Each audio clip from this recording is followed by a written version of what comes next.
I could not really do any research using the various databases now we have in most of the universities in Australia, right?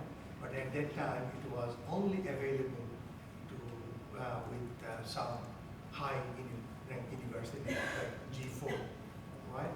And most of the US universities, databases research is very much common in US universities. So when you want to move away from that, you need to be very, very careful within these constraints whether you can do that type of research. Okay?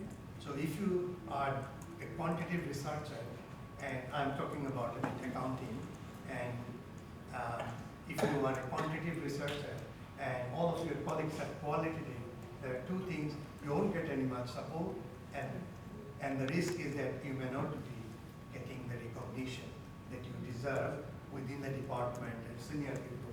If they are also qualitative oriented, then you find your career is stuck. You know, it's basically lack of appreciation.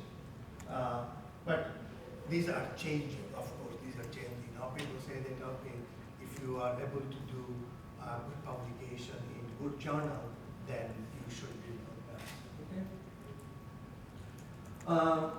So most of the time, I really advise that in the next 3 to 4 years, stick with your PhD topic, that area, because you have developed expertise, and if any question comes, you will be able to really tackle, you will be able to address those comments and suggestions, because you know what you are doing. And in case of review, when you reply back to the reviewer, you know what you have done. Because if it is new area and you are already shaking, and then if you get the tough review report, you will say, oh, what can I do? Who else is going to help me? So I always say, okay, you want to move away from your doctoral area, do it, not done. You know, just focus on publication, and as soon as it is published, sooner the better, you know. So if, as soon as you finish and you think that this material is exhausted, then you move to area which is to a great extent linked with your area, okay? A bit of extension, rather than something that, okay, all of my friends are qualitative, I move qualitative, and I'll go for interview type research. This happens, but most of the time people are not successful, switching from the paradigm shifting. Right? So also the new area, because in government funding nowadays is going to be limited. Most universities are not getting government funding, and government expects, and as a result, university also expect that you would be able to generate some fund for your research. The department is not able to give you, you know, thousands of dollars to start a project. So the project, the area that you switch should be researchable, should be supported by all the resources, and most importantly, it should have some grant possibilities. Okay, the grant possibilities. That means you can generate grant from some other sources. It doesn't have to be the government one we call C1, the highest level of, you know, in Australia we call ARC grant, ARC discovery grant. So ARC discovery grant is absolutely difficult. You know, it's very, very difficult. In accounting and finance area, the success is close to zero. You know, maybe 1%, 2%.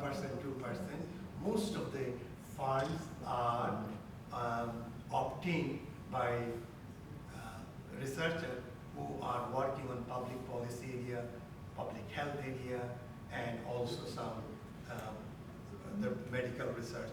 They get most of the funding because they are topics are very much catchy. I have seen some of the applications. My wife, she applies, so she's a cancer researcher. So when she writes grant, every 1 minute, one person will die in Australia, because of ovarian cancer or something. So as soon as, and then a lot of statistics, and then, but in accounting and finance, we cannot really catch that sort of thing, instant. But in science, it's possible, right? So you have to be very careful as well that whether you have some funding, because more, over the next few years, everywhere, every country, there will be more emphasis on grant success. Okay? And on top of your publication, you should have some grant success. It's very important.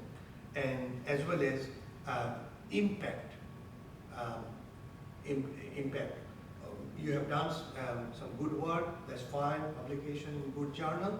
What is the impact? How the community has accepted your work and how community thinks and perceives that work is valuable. So there are two components here. One is the high level of publication. I was talking about yesterday, the A-star and all this stuff. But there is a shift going on, and it's in most of the other countries as well, is that your research should have some impact, as well as your research should generate some grant. Okay? So it's not just a publication, and it is not necessarily the sole criteria for success in your career, right? So what is the impact of your work? What is the fund generating ability? Whether you have been able to do that. So if you can combine these three, most likely you will be really successful, right? So if you can, I would like you to share with me, because I'm also learning a lot, and we all are, in the same boat. We have to do research. We have to have this research impact. I heard that next round in Australia, there will be more pressure or more weight, I think. I should not say pressure, more weight to be given on your research impact and how you have generated grant. In order to reduce your teaching load, the grant will be given the top priority. So you will never be considered as a great researcher if you don't have public grant. So this is the trend, around our area, and it will, because the government funding is being reduced every time, every budget, universities are getting less and less and less, right? That's why most of the universities are opening up and taking international students, charging a lot of fee, which is the reason that universities. Okay, I think have a quick look, you know most of the things. I don't want to spend some time. Okay.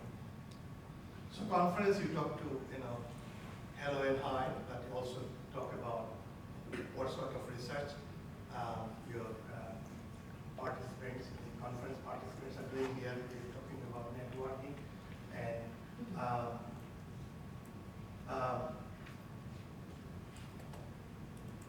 so collaborators outside the university.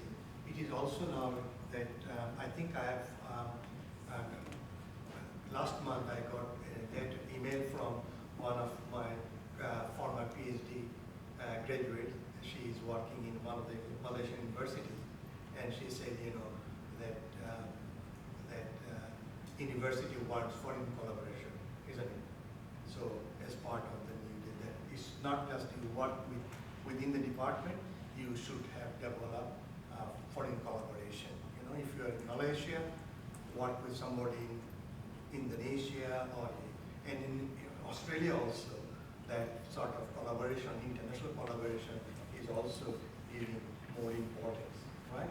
So when we get some funding, we there is a different funding structure that if somebody is in states, in that area, very good, that funding is higher in